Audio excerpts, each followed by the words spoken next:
Comidas, ceas, compras e moitos agasallos.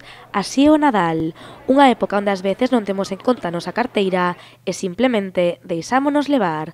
Pero unha vez rematan estas festas, atopámonos cun golpe de realidade. Tras os excesos e os gastos desmesurados, agora toca apertarse o cinto e superar o mellor que poidamos esta costa de xaneiro.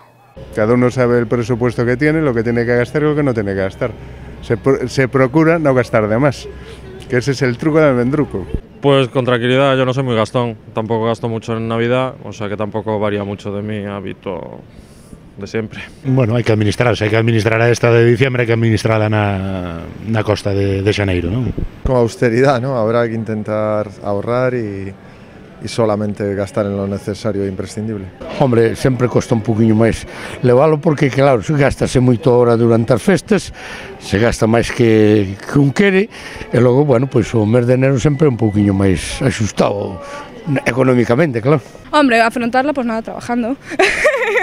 Pero sí, se nota. La verdad que con los gastos entre los regalos y todo sí que se nota. Pues nosotros la llevamos bien, ¿no?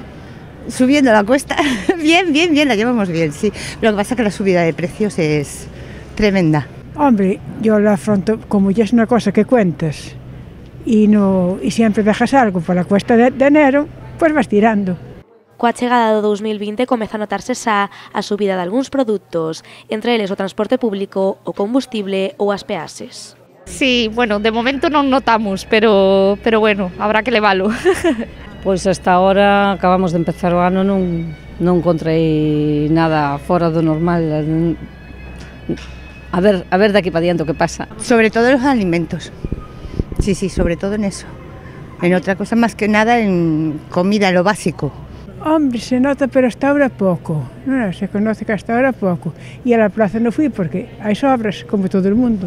Hai que disfrazarlas e comelas. O mellor consello para chegar a fin de mes con paciencia e tranquilidade é recordar que a costiña de enero hai que subila moi despacillo.